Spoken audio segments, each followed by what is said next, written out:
एक गांव में रतन, उसका पत्नी शीला और उसका लड़की सीमा रहती थी।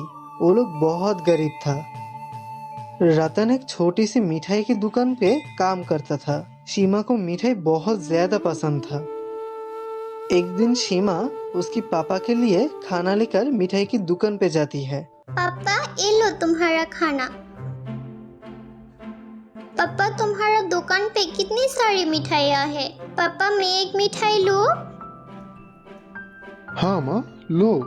सीमा जब लड्डू लेने जाती है तब दुकान मालिक ये देख लेता है और उसके हाथ से लड्डू ले लेता है और बोलता है, खाने की पैसे नहीं है, आया मिठाई खाने। मिठाई का पैसा क्या तेरा बाप देगा?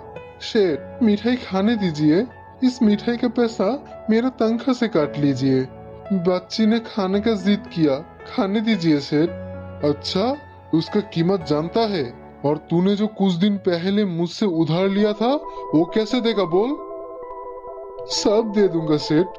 अब मेरी बच्ची के मुंह से खाना मत ले लेना। जब तेरे पास पैसे होगा मिठाई खरीदने के लिए तब खिलाना। अब जा, जाके काम कर। ये बोलकर मालिक वहां से चला जाता है। उसके बाद रतन बोलता है, बेटी, तू दुखी मत हो। तनख्वाह मिलने के बाद मैं तुझे खरीद के खिलाऊंगा। ठीक है पापा, ये ना खाने से मैं मर तो नहीं जाऊंगी। तुम फिक्र मत करो, मैं दुखी नहीं हूँ। बेटी, तू मेरी प्यारी बेटी है। ये बोलकर रतन अपने बेटी को सीने से लगा लेता है। अगर बाप बेटी का नाटक खत्म हो गया हो तो थोड़ा काम भी कर लो। हाँ सेठ, आ रहा हूँ। जाओ बेटी, घर लौट जाओ। ठीक है पापा। देख के जाना माँ। इसके बाद सीमा घर लौट जाती है। कुछ दिनों के बाद एक दिन एक खरीदार दुकान पे आता है और कुछ मिठाई खरीदता है। तब उसका पत्नी आकर बोलती है, क्या कर रहे हो? मिठाई खरीद रहा हूँ ससुर जी के लिए। क्यों? मेरे पापा को मारने के लिए? मेरी पापा को शुगर में प्रॉब्लम है, तुम्हें नहीं पता? मैं तो भूल ही गया था। भाई, ये सब वापस कर सकता हूँ? नहीं शेठ, मिठाई मैंने पैक कर दिया है, अब वापस नहीं ले सकता। ठीक है, तो फिर इस मिठाई आप ही रख लो। मैं कैसे रख लूं? मान लीजिए ये मैंने आपको तोहफे में दे दिया। नहीं शेठ, ऐसे कैसे? मैडम की पापा नहीं खा सकते तो क्या हुआ, आप लोग खा लेना। नहीं नहीं भाई, हम इतनी मिठाई नहीं खाते। अच्छा, आपके घर में कौन कौन है? मेरा पत्नी और बेटी।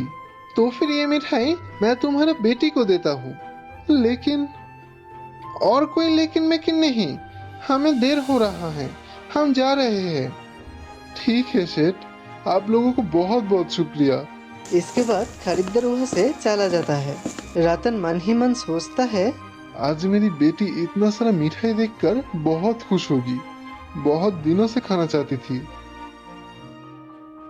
इसके बाद सीमा जब खाना लेकर रतन के पास जाता है तब बेटी, ये देख। पापा, इतनी सारी मिठाई, ये सब मेरा है। हाँ बेटी।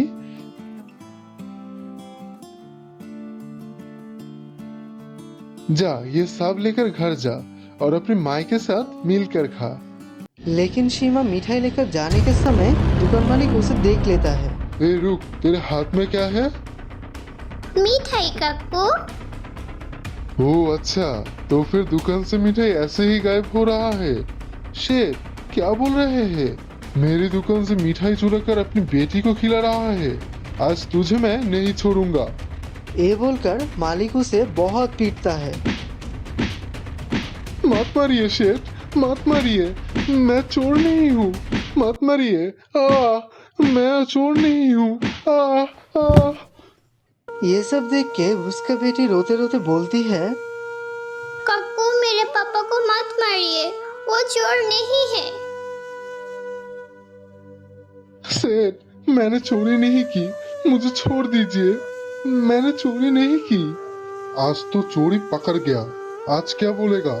इसलिए बेटी को खाना लाने के लिए बोलता है। रुक, तेरा बेटी को भी मजा दिखाता हूँ। रुक जाइए सेठ, उसे कुछ मत बोलना। देखो देखो, चोरी के ऊपर सीना चोरी। अभी निकल जाओ यहाँ से। इन सब बात सुनकर वो और उसकी बेटी वहां से चला जाता है। इसके बाद घर लौटने के समय रतन सोचता है, आज मैं अपने बेटी के सामने नीच हो गया। चोरी ना करके भी चोर बन गया। मेरी बेटी के सामने मुझे मारा है। मेरी छोटी बच्ची की ख्वाहिश मैं पूरी ना कर सका।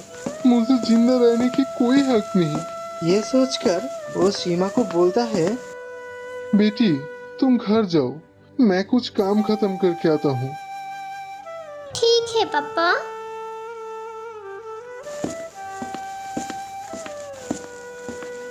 ये बोलकर रतन जंगल में चला जाता है और वो सोचता है कैसे जंगल में जाकर खुदकुशी करेगा।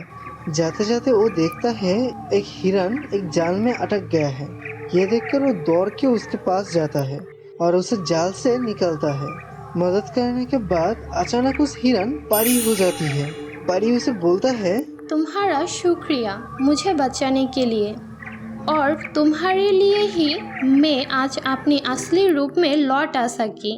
असली रूप में मतलब? मैं कुछ समझा नहीं। बहुत सालों पहले एक डायन मुझे श्राप दिया था, जितने दिन तक कोई ईमानदार आदमी मुझे कोई मुसीबत के हाथ से नहीं बचाएगी, उतने दिनों तक मैं हिरन ही रहूंगी। लेकिन आज तुमने मुझे बचाकर मुझे इस श्राप से मुक्त कर दिया। तुम्हारा बहुत बहुत शुक्रिया। तुम इस जंगल में क्या कर रहे हो? मरने के लिए आया हूँ। क्या? क्यों? किस लिए? तुम क्यों मरना चाहते हो? मैं एक मिठाई की दुकान पे काम करता था। उस दुकान का मालिक मुझे चोर बनाकर मेरी बेटी के सामने मुझे बहुत पीटा, लेकिन मैंने कोई चोरी नहीं की। मैं सिर्फ खरीदार की दी हुई कुछ तोहफे मेरा बेटी को दिया था। यही मेरी भूल था। यह झूठा इल्जाम लेके मैं अपनी बेटी के सामने नहीं जा सकूंगा, इसलिए मरने जा रहा हूँ। अगर अब तुम्हारा कुछ हो जाएगा तो तुम्हारा परिवार, तुम्हारा बेटी का क्या होगा? उन लोगों के बारे में भी सोचो। मैं जिंदा रह के भी क्या करूं? मेरे पास तो नौकरी भी नहीं है। क्या खिलाऊंगा उन लोगों को? तुम्हारा इस प्रॉब्लम का सलूशन मेरे पास है। मैं तुम्हें एक जादुई लाठी दूंगी। उस लाठी तुम जहाँ पे रखोगे वहाँ पे एक लड्डू की घर बन जाएगा, और उस घर के अंदर रहेगा बहुत सारा लड्डू, जो खाकर लोग बार बार आएगा। सच? हाँ सच। ये लो।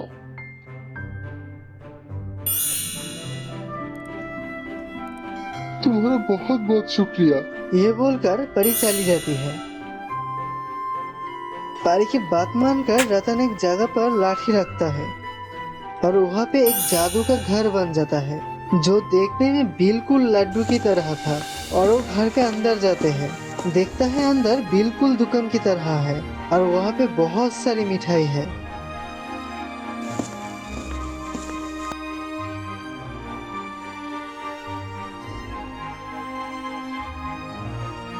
उस मिठाई देके वो बिजनेस शुरू करता है और बहुत पैसा कमाता है। क्योंकि उसका दुकान का मिठाई बहुत टेस्टी था, इसलिए लोग बार बार खरीदने के लिए आता है। ऐसे ही कुछ महीना बीत जाती है। एक दिन रतन का उस दुकान मालिक रतन के दुकान में आता है और बोलता है, मालिक, मेरी मदद कीजिए। बहुत दिनों से कुछ नहीं खाया। रतन उसे देखते ही पहचान जाता है और बोलता है, सेठ, आपका ये हालत कैसे हुआ? और आपकी दुकान कहाँ है? ये क्या रतन, तूने इतना बड़ा दुकान दिया है? हाँ सेठ, आप लोगों के आशीर्वाद से। लेकिन आपका क्या हुआ? आपका इस हालत किसने किया? मेरा गुरु ने मेरा ये हालत किया।